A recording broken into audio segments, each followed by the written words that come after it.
On va retrouver tout de suite en direct de la région notre envoyé spécial Cyril Payen. Bonjour Cyril, vous vous trouvez actuellement au Bénin, c'est un voisin direct du Niger. Comment est perçue la situation nigérienne là où vous vous trouvez, donc au Bénin?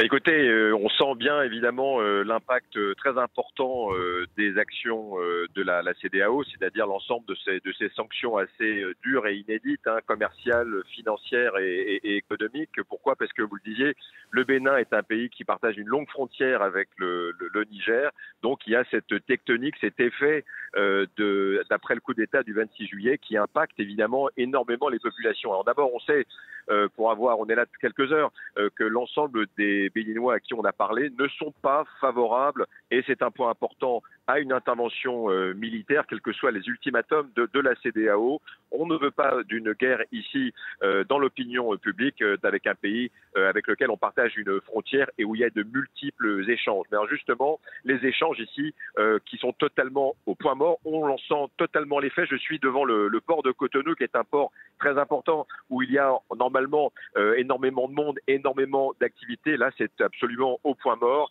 Et le pire, c'est la frontière terrestre à 700 km au nord de Cotonou, où je me trouve, la frontière de Gaïa, du côté nigérien, où là aussi, il y a de multiples échanges commerciaux. Et on parle de 1000 camions qui sont bloqués. Donc, une situation complètement désastreuse avec une économie qui subit l'impact, évidemment, des sanctions, une inflation qui commence à pointer ici au Bénin également, des denrées qui commencent à manquer, et puis surtout tous ces échanges commerciaux naturels, ancestraux, qui sont complètement au point mort. Donc, en résumé, ici au Bénin, le temps est assez suspendu à ce qui peut se passer dans la crise qui frappe le pays voisin.